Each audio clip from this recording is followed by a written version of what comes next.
这节呢，我们来了解一下在录音环节当中比较重要的一个概念，叫做延迟时间的概念。我们上节呢没有涉及这个问题，是因为我们没有打开监控音讯的这样一个选项。但这个呢不是个专业的做法，专业的做法呢肯定是录音的时候要戴耳机，而且呢监控音讯这个选项要打开，否则背景音乐声音一过大，就是一大起来哈，那歌手就听不到自己的声音了，因为你戴着耳机嘛，你在唱什么你根本就不知道。但是我们为什么在上节没有使用这个监控音讯的选项呢？是因为如果我把这个选项打开的话，我就没法唱了。因为什么呢？因为延迟时间太长了。你可以看到我现在一打开，它就会提出一个警告，所以延迟的超过太多了，92毫秒。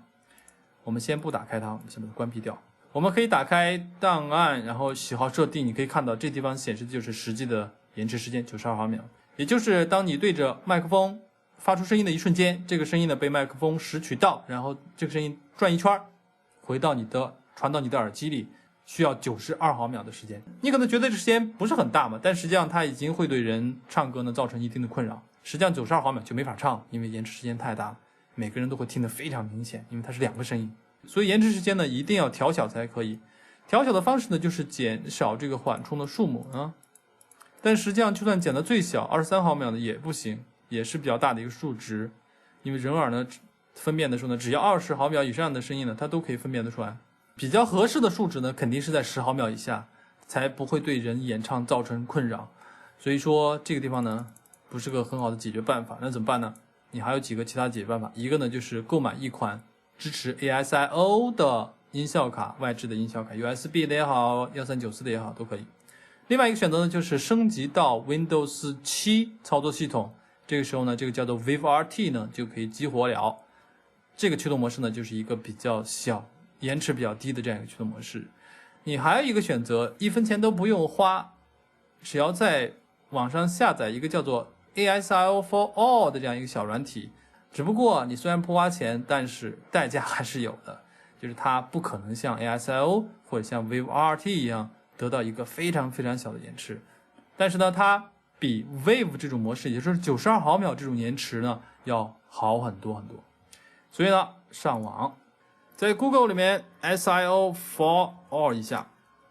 Universal ASIO Driver for DWM Audio， 然后呢选择 Download， 它最新版是 2.1 Beta， 然后点击 Download 去下载。那这个下载过程呢我就不做了，因为我已经下载下来了。下载完成之后呢是这样一个叫做 ASIO for All to 2.0 Beta 1 English 双击它来安装 Next， 点击 Accept， 然后 Next， 什么都不用动，全都 Next 就可以。安装完成之后呢也不会产生任何新的变化，你需要在档案，然后喜好设定里面把它切换到 ASIO 这个模式。sorry， 我们需要重新启动一下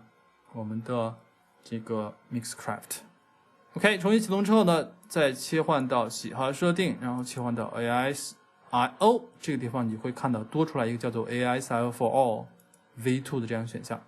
不过要注意啊，就是上面这个 ASIO Tone Port 呢是我自己的另外一款音效卡，所以说你的电脑上不会有这个选项，你的电脑上只会有底下这一个选项。OK， 选中之后呢，在上面切sorry， 这地方要提醒一下，就是这个示范呢我无法去做了，因为我现在在用这个软体呢做电脑荧幕的录制，那这个软体呢会把 ASIO for All 呢给它屏蔽掉，所以我没法去录制，所以我无法去做 ASIO for All 这个的录音的示范。但使用的方法呢是一样的啊，就是地方还是一样，跟我们在 Waves 里面是一样的选项。OK， 确定之后呢，点击确定，你会看到这地方，现在多出来这样一个图示，双击它可以打开 ASIO for All 的控制的面板，然后用它来调整延迟时间的量。不过要注意，这个地方显示的数值，什么352啊、512啊等等等等这样的数值呢，特别注意啊，这个数值不是毫秒，它的单位是 samples， 你不用理会 sample 是什么意思啊，它比毫秒小很多，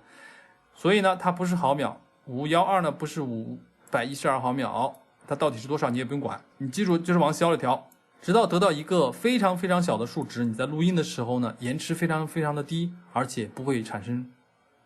声音的失真，因为延迟调得非常非常小的时候呢，有可能会造成 CPU 的压力变得非常非常大，就可能让声音失真。所以说有的时候需要在里面找一个平衡点，来回选择找到一个平衡点，延迟又很小，而且也不存在失真，找到这样一个点，通常来说应该可以找到一个比使用 Windows XP 它自己的这种 Wave